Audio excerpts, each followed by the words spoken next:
Michael York, it is so good to have this opportunity to talk with you and to tell you personally how much I enjoyed this production of Camelot. Thank you so much. It's a pleasure to be with you. Your performance has more dramatic impact than any previous Arthur I have seen in Camelot. Now, is that in any way due to the changes they've made, or I know it's your acting ability and all, but do you feel maybe that it has more dramatic impact this way? Do you know, I'm at a disadvantage because I've never seen a production of Camelot. I've only seen the film with Richard Harris, and I've heard Richard Burton's recordings, so in a way it's an advantage. You come to it fresh. And we do have this, you're absolutely right, this version of Camelot has been, the changes, certain changes have been made, supervised by Alan J. Lerner's children, his daughter Liza, and particularly his son Michael, who's a brilliant screenwriter based in Hollywood, who's been able to go back to his father's papers and seen, and made some very judicious tweaks. I think it's generally agreed that the first act of Camelot always worked. The second act always had problems. So in every production of Camelot, the second act has always had little changes. And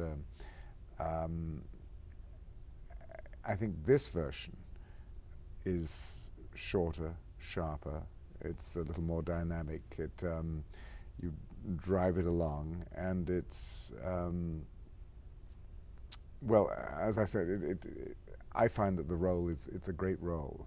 I was just telling a colleague of yours that I saw this year in a Sotheby's or a Christie's catalogue that there was a letter from Richard Burton up for sale, written at the time of Camelot, before he came on. It was while he was rehearsing, saying, "This great acting role has come my way."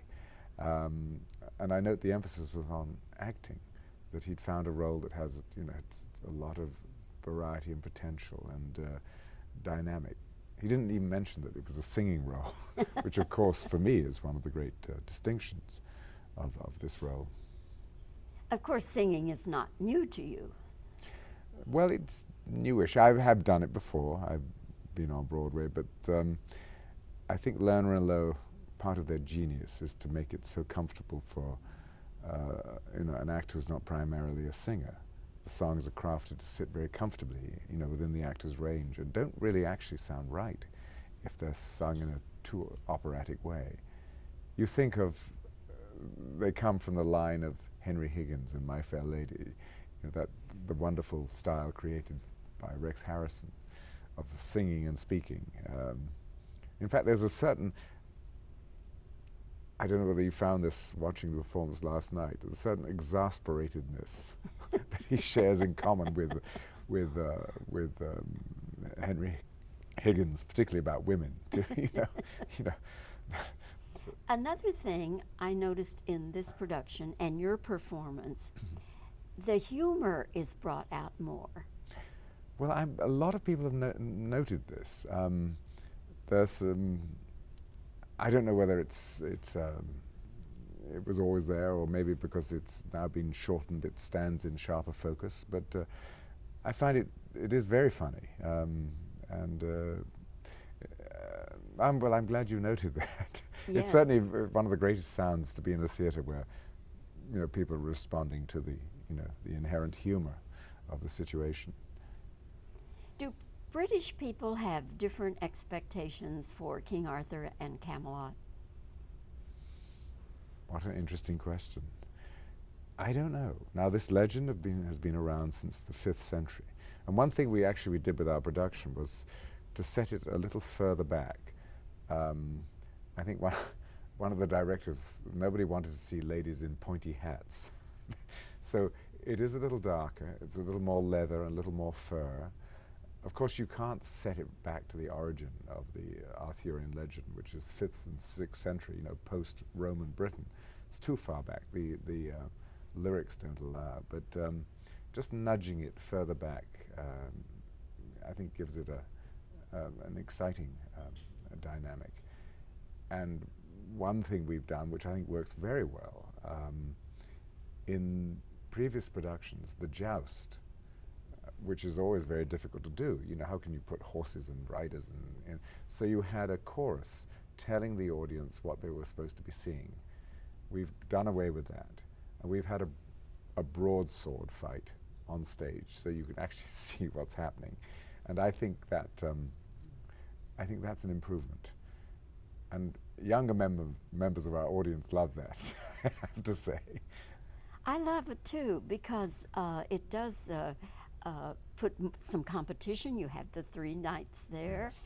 and one by one, you wonder what's going to happen. And Yes, and you see it in front of your eyes. It happens in real time, and you don't have to have a chorus telling you, you know, reportage. and I must say, the actors do very well with the swords. Yes, it's. I know I have to, as Arthur, I sit there with Guinevere watching it every night, and I actually find it very exciting every night. And they take it very seriously. You know, before the show begins, they have a fight call, and they map it out and make sure that they can get the maximum speed with the minimum sort of danger. One of my favorite moments in Camelot is when Arthur does sing Camelot. And I love the lyrics to that. Yes. I find them fascinating. What is Camelot? What is your Camelot? Yes. Well, Camelot is, you know, for some people it's a real place. They haven't, you know, there is a place in Britain. They haven't quite found it. It's very interesting that it exists in legend as well as in reality. In fact, before the play began, I went down to Tintagel in Cornwall in England, this wonderful, beautiful outcrop on the North Atlantic coast, full of caves and full of old ancient buildings and so on, which was the reputed birthplace of Arthur. And been to Cadbury Hill and Glastonbury, which are all associated with the Arthurian legend. So it does exist in a sort of reality, but the legend is perhaps even stronger.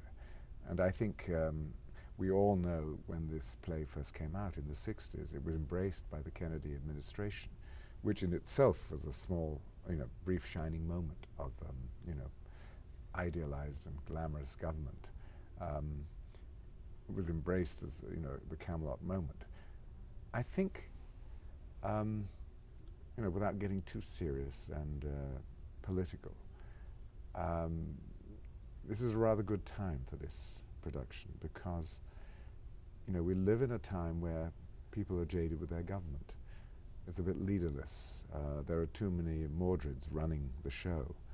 And to be reminded that the government of your fellow men can be idealistic and noble and full of great principles of love and honor is actually thrilling. You know, it can be done. There was a brief shining moment when this happened. It didn't last, but it was there. And it's there to be reminded that we have in us this enormous potential for good, for optimism, for idealism. I suppose that for me is what Camelot represents. If we could switch now to another part of your career, Basil. Oh, behave.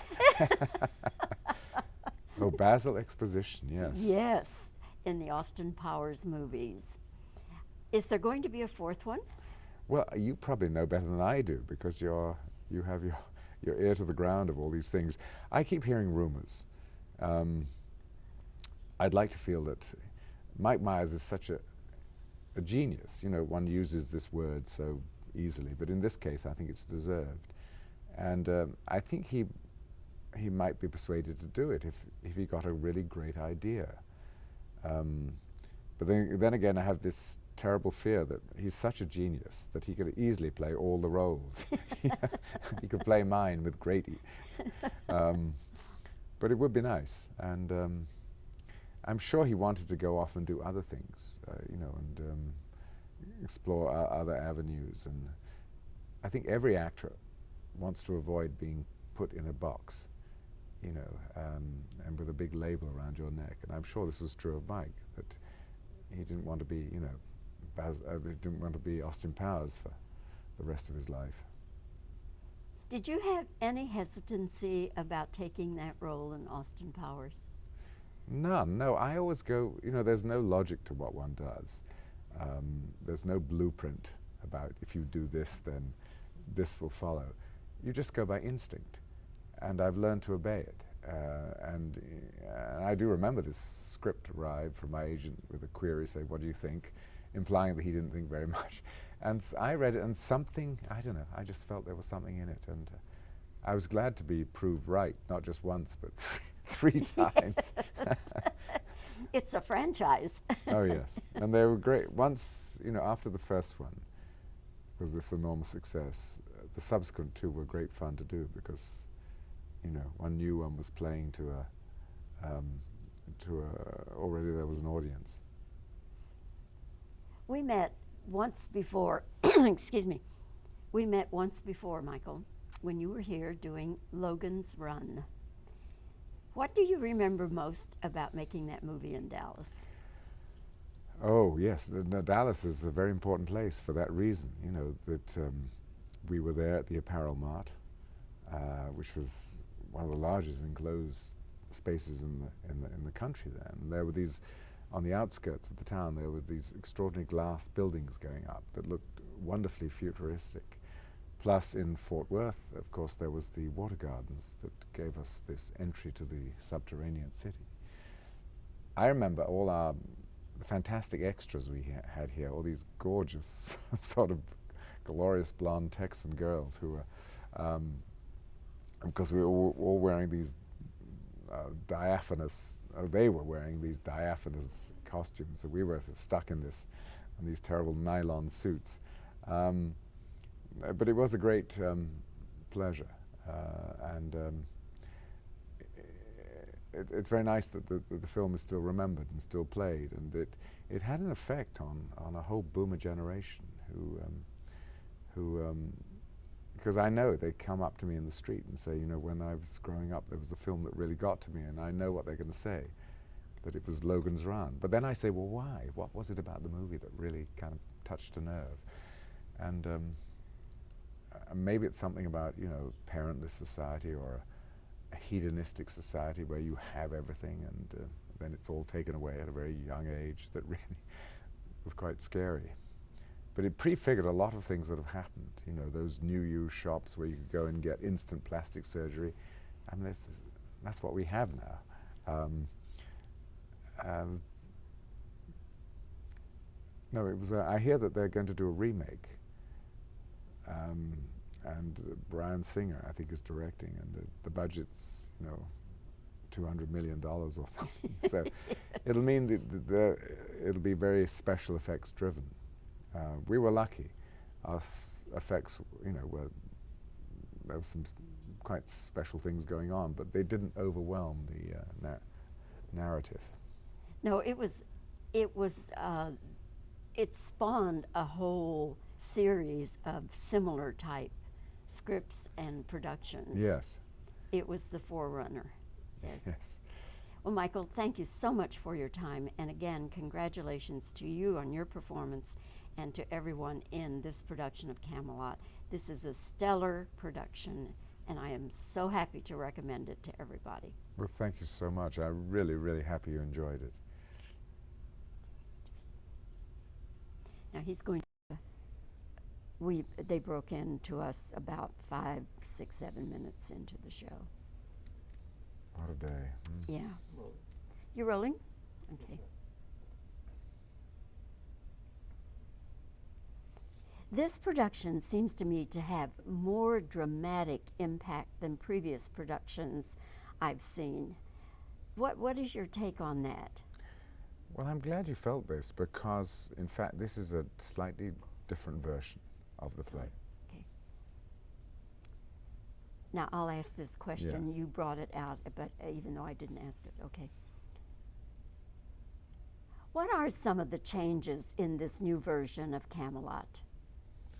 Well, I think for a start, it's shorter than the previous productions, which were often ran to 4 hours. Okay. Do British people Do British people have different expectations for Camelot and King Arthur? That's a good question. I don't think so. In fact, I never answered your original question, I realize. No, I think it's a shared. Okay. Let me do that again, and as soon as I finish, say, I don't think so, and Okay. then you can stop there. Yeah. Okay. Do you think British people have different expectations for Camelot and Arthur? No, I don't think so.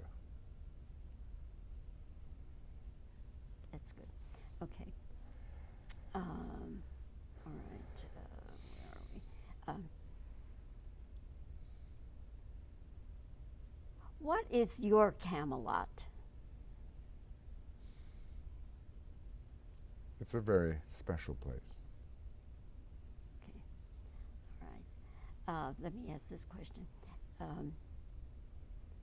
Is there a real Camelot someplace? Well, historically, there are some sites that are supposed to, be the origin of Arthur's. That's good.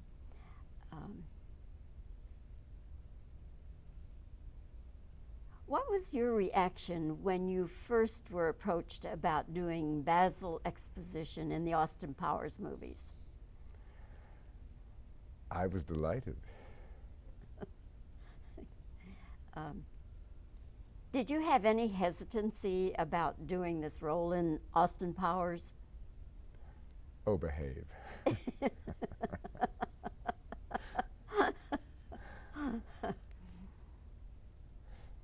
Okay, I'll just ask one, Logan. What do you remember most about making Logan's run in Dallas and Fort Worth? The gorgeous Texan girls who were extras. Okay. All right, that should do it.